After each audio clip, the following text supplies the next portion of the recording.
Could have done some lip syncing there, couldn't I? Let it go. Thank God it's Christmas. And I mean, that's a song from years ago, but I know it's not quite Christmas, but we're entering there. So this morning, I've actually entitled this, Thank God It's Christmas, because it's something to look forward to, isn't it? Some people don't like it, some people love it, and everyone's got different ideas about it. But before I want to get into it, one of the main things about Christmas is the gifts that are given. Everybody's panicking, running around. I mean, we'll talk about when we come out of a lockdown, we've just come out of the queues in the shops now are horrendous, at least I'm told, because I don't do that sort of stuff. I'm just not bothered. But gifts and presents, you may be interested to know that it's not always been what it is now with the gifts. In fact, for the first 300 years of Christianity, nobody celebrated Christmas. Because under the Jewish customs, the birth of somebody wasn't important. It was their life and what they achieved and their death that was important. They never remembered people's birth, they always remembered the death. So in the early church, they never celebrated Christmas. In fact, the tradition of giving presents was actually a Roman thing. In ancient Rome, they would give presents about the winter solstice. The 21st of December is what we have it as. But as Christianity increased and spread, the custom of giving presents about that time of year spread with the Roman Empire. But the church really didn't do it at all. It's obviously from about 336 is when they first decided to move or celebrate Jesus' birth on the 25th of December. So at this point, they're still not really tied in the whole gift things. But then they read in the Bible about when the Magi came at his birth, and that's when they were celebrating his birth, and we got the nativity scene where those guys brought gifts, so they thought, let's do that. But this was the problem. Those who were in charge says, you're right. The Magi brought gifts and gave gifts to one who was superior to them. Therefore, you should give gifts to those who are superior to you. So they started having to give gifts to people who were higher up in society for them. But about the turn of 1,000 years or so, it kind of came to a point, and it was really because of the story of Good King Wenceslas came out, and another story about another historical person who claimed to be a gift giver, that they started changing from giving gifts to people superior to you, to starting to give people gifts who were poor. So even at this point, they're still not giving it to family members. They only started giving it. So as the church Christianity spread, they stopped giving gifts to the wealthy and started giving it to the poor. And when the Reformation started, the custom of giving it to other people who were higher than you really stopped. And the idea of giving it to the poor really engaged. And also throughout the Middle Ages, if you ever wondered why we've got traditional Boxing Day, it's because on Boxing Day, the church throughout the year would have a box at the back of the church and people would put money in it. And then on Boxing Day, or usually Monday, if it happened, Boxing Day the 26th happened to be on a Sunday, they'd move it to Monday.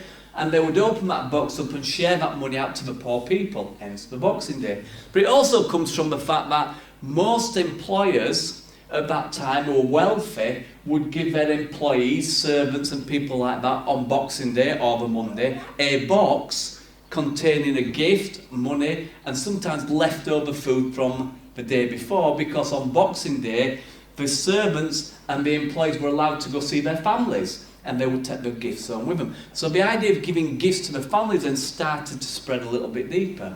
But actually, believe it or not, the idea of giving gifts to your children and to family members really didn't come until over 200 years ago.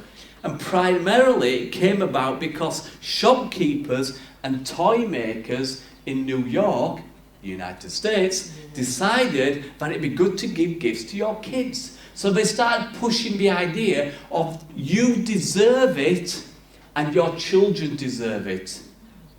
Interesting, isn't it? So Christmas originally wasn't celebrated the way we do now, and also it was about giving gifts to the poor and needy, but over the last 200 years it's turned inwards to what we have and what we can get.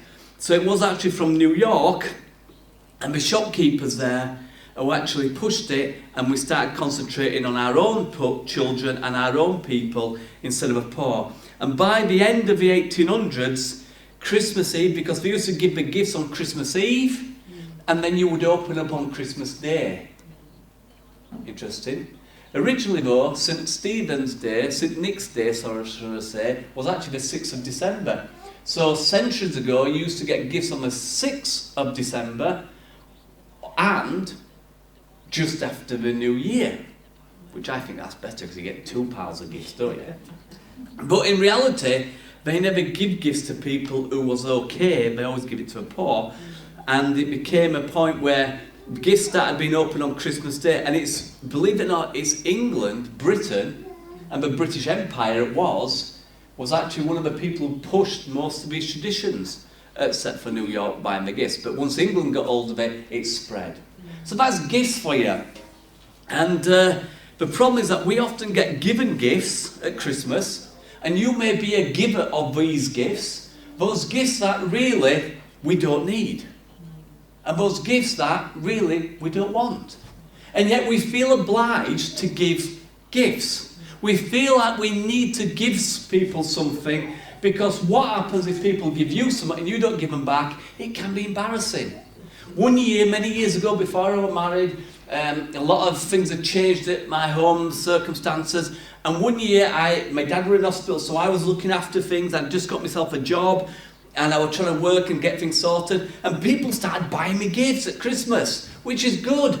Unfortunately, I didn't have any money. So I had to unwrap the gifts nicely, look at what it was, rewrap it up and give it to somebody who would give me a gift. So by the end of Christmas, I actually had no gifts, but everybody around me thought I was really generous because I'd given them all gifts. Because everybody gave me one, I felt I had to give them one back. But the truth is, most of the gifts we get, we don't need, and some of the gifts we get, we don't want. So what we're going to do about those? Well, this is an idea for you. If you do, on a serious note, get gifts this year that you neither need nor want, then hold on to them, bring them down here after Christmas, and then next year, next Christmas, I'm going to put the word out to other people, and the gifts that we get in this year, we will save safely until next year, wrap them up and give them to people who may need them more than we do. So that's just a plug for something. But all this gift giving came from Matthew chapter 2. So if you've got a Bible, if you want to turn to Matthew chapter 2, and this is the story of the wise men. And I want you to just realise a few things, that when Jesus was born, the shepherds came to him in the stable. The nativity scene. Now this is some time later.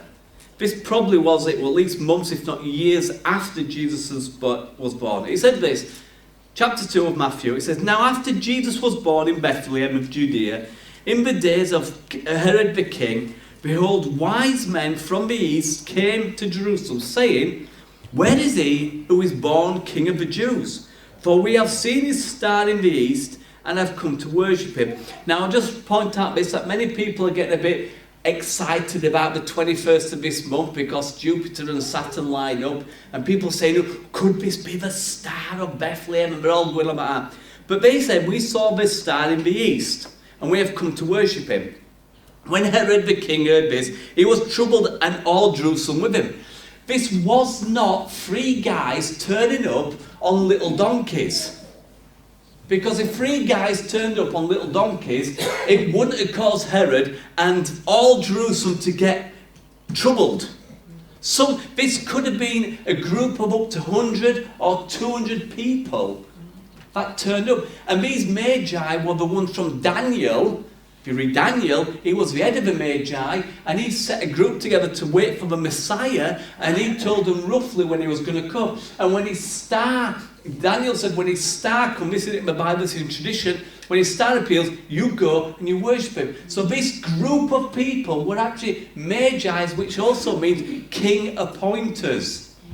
So these people from a foreign country had come. It's like a load of people coming from a country, and I was going to say a few, but we won't go there, coming to our country and telling our Prime Minister and our Queen they're now going to be a new king. It wouldn't go down so well. So these guys come and say, where is it? And then we get to verse 7, and they go through all the prophecies, but verse 7 says, then Herod said to them secretly and called the wise men, determined from them to find out the time the star appeared. Now, this is why later on he kills all the babies up to 2 years old. So this is 2 years this star's been in the sky. This isn't Jupiter and a flash of light from the sun, because a star can't be in the sky for 2 years in the same spot, or at least moving gently. Even if it's a planet, the rotating vanish. You can see Jupiter, by the way. It's really amazing at the minute. And he sent them to Jerusalem and said, go search carefully for this young child, and when you find him, bring back word to me that I may go and worship him. Verse 9, it says, when they heard the king, they departed, and behold, the star which they had seen in the east went before him. So the star suddenly started moving. You know why it says the wise men? Because if it had been wise women, they wouldn't have got lost. And they'd have asked for directions if they had. But not only that, if it had turned up at the stable 2 years earlier and it was wise women, first of all, somebody had been carrying a casserole, the other ones had been cleaning up, and the others had been giving Mary rest and kicking all the animals out. Where the men just turn up and go, duh, where are you? You know? So anyway, that's the difference between men and women. When they saw the star, they rejoiced with exceeding joy. And when they came to the house, underline house. This is not stable. This is not baby Jesus in a manger. This is not poor skint Joseph. He's bought a house. So he's moved on to, I'm only saying that because this is, people always think nativity tradition. That's not so. This is 2 years after probably. And they saw the young child with Mary his mother, and they fell and worshipped him. Then they opened their treasures and presented him gifts of gold, frankincense and myrrh. Now that's where we get the free from. But we don't know how much gold, how much myrrh, and how much frankincense they gave. And I'm wondering what Joseph was thinking at that time. Ka-ching. You know, Mary could have even been pregnant by now with James, the second child. Because they waited 30 days after Jesus was born. She cleansed herself. Then they could carry on. Well, that's when he decided he was going to take her properly and all that stuff. Kicked in. So she could have even been pregnant by now. That kind of kills the whole other stuff, doesn't it? So this morning I just want to talk to you guys about the fact that we, even though these wise men brought gifts, we can also bring gifts to people. With the stuff we can offer. Now everyone's panicking now going, I think I've spent enough. The gifts I'm going to talk about this morning are not gifts where you're going to spend. The first one that I've got, and I'll just step over here, is a gift of encouragement. Every one of us can give the gift of encouragement to people. Every one of us can encourage somebody. You can. You have a choice to give that gift of encouragement or withhold it from anybody. There's another story in the Bible, and this is later on in Jesus' life, when he's walking through near Jericho, and he comes upon a certain person. And listen to the people encouraging this blind man. He says, this is actually Luke 18:35. He says, then it happened, as he was coming near Jericho, a certain blind man sat at the road begging. Hearing the multitudes passing by, the blind man asked, what does this mean? And he was told that Jesus of Nazareth was passing by. So he cried out, saying, Jesus, Son of David, have mercy on me. And those who went before him encouraged him. It doesn't say that actually. This is what they said. This is people's encouragement to the blind man. Those who went before him warned him that he should be silent. But he cried out all the more, Son of David, have mercy on me. I don't know what he'd heard, what was going on. he must have heard of the miracles, and suddenly this Jesus is coming, and the people that often give him pennies told him to shut up, keep quiet. That's not encouragement. He's not being encouraged, but we can encourage one another all the time. There's another verse, this is for us. 1 Thessalonians 5 verse 11 says, therefore encourage one another and build one another up, just as you are doing. We're called by God to encourage and to build up one another, to strengthen, and most of our encouragement, most of our building up can come from our mouth. Not necessarily, but you've got the gift of encouragement to people. Now I know there's certain people that are really good at it. There's certain people that are just excellent. There's certain other people where if you're encouraging, you stay away from them because they're just miserable. Everything's wrong and everything's down. But we can have a choice to encourage people and to actually build people. But you can encourage people by word, by what you speak, by what you say. Come on, you can do it. Come on, you can get on with this. You can encourage them to do something fresh, do something new. You can also encourage people by a smile. You're not encouraging me. It's Sunday. It's nearly Christmas. No, but you can encourage people. Have you ever been doing something and looked across and someone's just smiled? And it's like, yes, yes. At least I know there's one. I always got the one. I've got my wife back there, and I've got maybe my kids sometimes, but definitely these two up front, and just smile, and it's encouraging. And it can help you. You know, if you're running a race, who are you interested in watching you? It was always your parents or somebody you cared for. If they smiled at you, it gives you that extra energy. So it's what we say can encourage people, but also our smiles can encourage people. But sometimes, you know, just an hand on somebody's shoulder, letting them know you're with them, is encouraging. Sometimes knowing somebody's got your back is encouraging.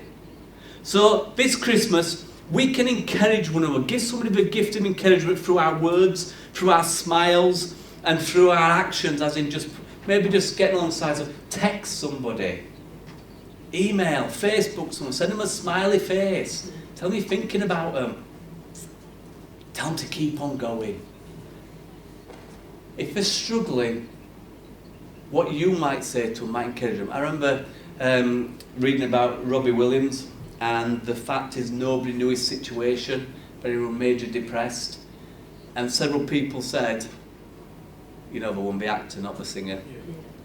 And several people said they wish they'd have texted or emailed him or rang him because they thought about him, but they never did because they didn't have enough time or busy. But you've got the gift of encouragement. Another gift that you've got that we can all give is a gift of time. You see, time is more precious than gold. You know that, don't you? Because you can always get money and stuff back, but you can never get that time back. Only person who can give us any time back is God, and he can redeem the time. But time is more precious than anything. Don't squander time. I've had several people, we've been in a lockdown, or we've been in some sort of chaos now since March, 9 months. What the heck have you done? What are you done now? You've not been to the pub, you've not been to the gym, you've not been on holiday. What have you done? And especially people who's been furloughed. What have you done? I mean, you've had the time to do the things you wish you could have done. But some of you are thinking, I wish I could have taken up painting. You could have done. There's enough stuff online. Write a book, sing a song, do whatever you can. But time's gone now. But you can still give people the gift of time. You know, it doesn't matter how many gifts you give children. They may smile, they may want more, allegedly. But in essence, what they really want is your time. That's what they want. And yet many parents try to buy off the kids by giving them gifts because they don't want to spend time with them. And yet more kids don't. When you've grown up, I mean, look, think of yourself. You may remember some gifts that you had, but I reckon you remember those times you had with your parents, which were more valuable than the gifts. So I used to go play making dens, and we got vivid memories of my dad just coming out and making dens. It cost nothing, but he gave us some time, and we made dens. We got muddy. We put a rope swing up. I can't remember half the presents I got, but I remember the dens. I remember the walks. I remember this, and it's because they spent time with us. You can offer time to people because that's more valuable than anything else. The only problem is it's also taken cheap. We take time as being cheap because we've all got it. But what difference does it make to a person if you give them a little bit of your time? Jesus was probably one of the most determined people that ever walked this earth. Very focused, knew exactly where he needed to be, what he needed to do, and he knew the cross was ahead of him, but he was determined to get there. And yet his life is full of people that interrupted him. And not once did he turn them away. How many people interrupt our lives and we turn them away because we're busy? How many people do we come across where we could spend 5 minutes with them? The gift of time. But in essence, we're so busy. Really busy getting home to watch that programme that's not important. Really busy trying to do something that's really, in the great scheme of things, doesn't really matter. If you're working, it's different and stuff like that, you've got responsibilities.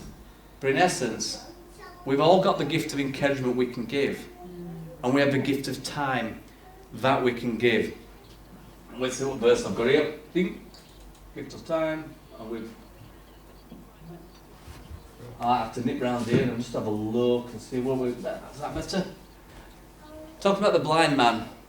The blind man shouted out, "Son of David, have mercy on me." And Jesus stood still. Remember, he was going somewhere.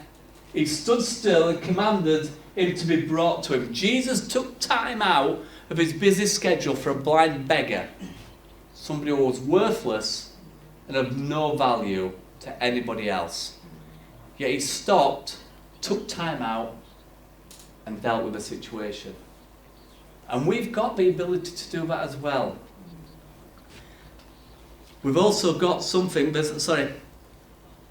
this time of year, many people are lonely, hurting.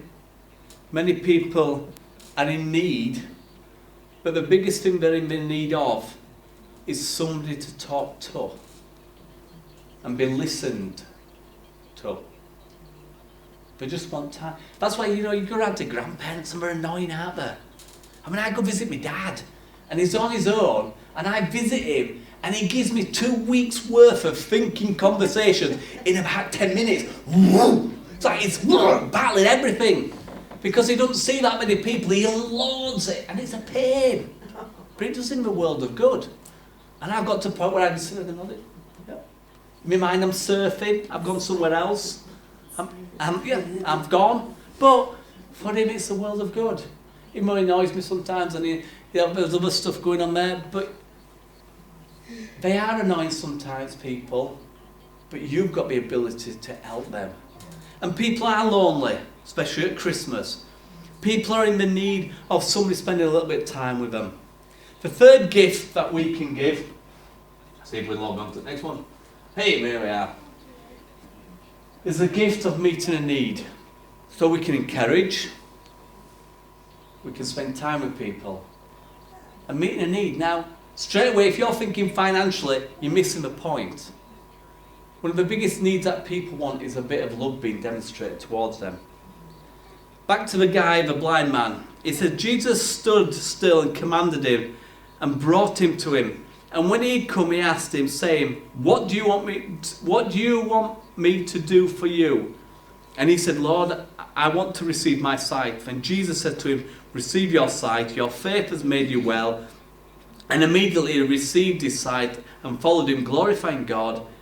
All the people who saw it gave praise to God. 2 minutes ago, they were encouraging him to actually shut up and go away. Now they're glorifying God. Jesus says to him, Receive your sight, your faith has made you well. Jesus took time out and met a need. You know, some people don't need that much, they just want a cup of tea. And somebody just to talk to. Encouragement, time, and meeting a need, they're all interwoven. They're all tied together. It's hard to encourage somebody if you're not going to take time out for them. It's false. And to meet a need sometimes takes a little bit more effort, a little bit of creativity. And I saw somebody this week, an interesting person, and whatever's going on in your life, you know, it's always sad when we hear of bad things happening to people, or people's got a bad history. But this girl that I was talking to, her mum and dad split up when she was young, so she never really knew her dad for many years. He visited and stuff like that.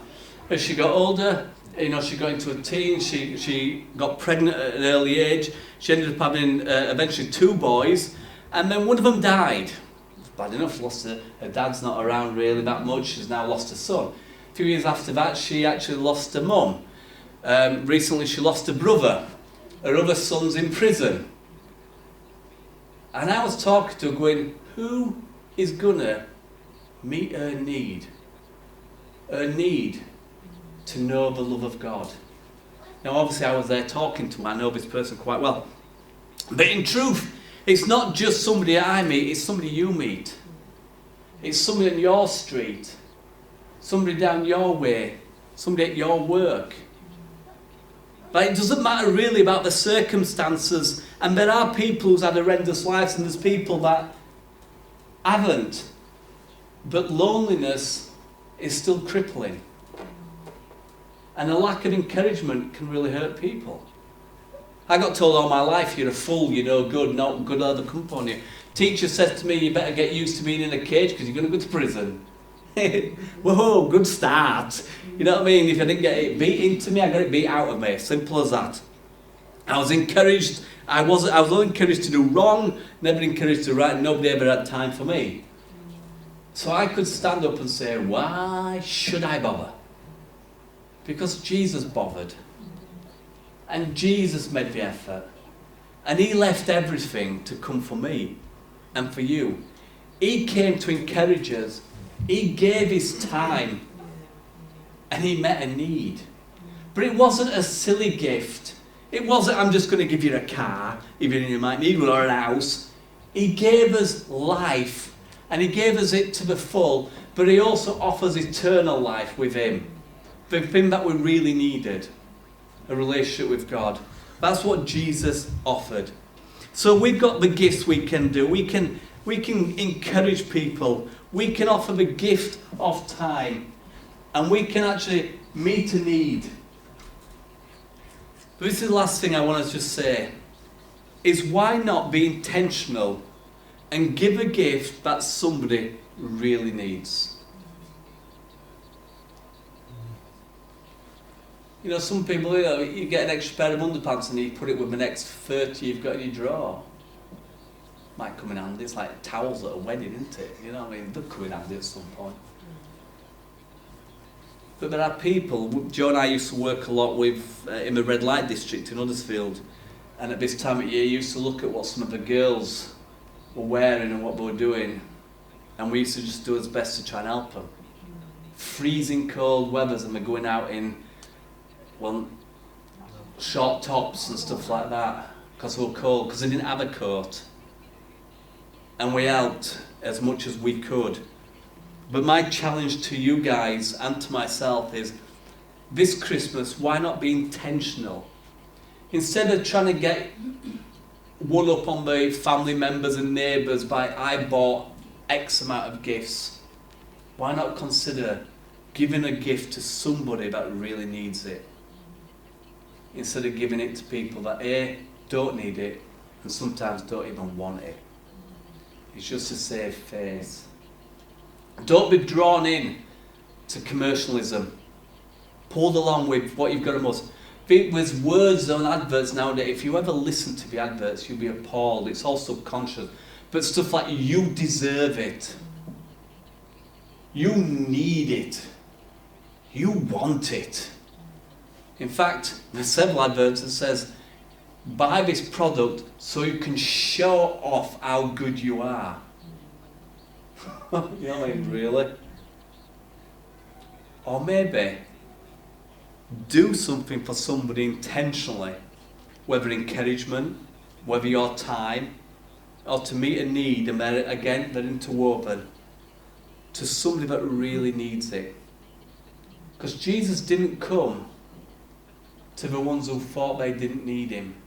He came for the ones who knew they needed him. In fact, one of the words he said is, the well don't need a doctor. Now everybody is sick with sin. Everybody needs a saviour. But it's only those who acknowledge they do need one that reach out. We offer Jesus to everybody, but most people, they don't want him, and some people don't think they need him. But those who do realise they need him, then they know they want him. And then he passes it back to... I've written something down recently about God always finishing where he starts. And that right at the beginning, what God started in the Word of God, he always finishes. And when Jesus came and started the work of God, he said it is finished. And now the Holy Spirit is working through us to finish the work of God through you and I. And that may be encouraging through word and a smile and maybe an hand on someone's shoulder.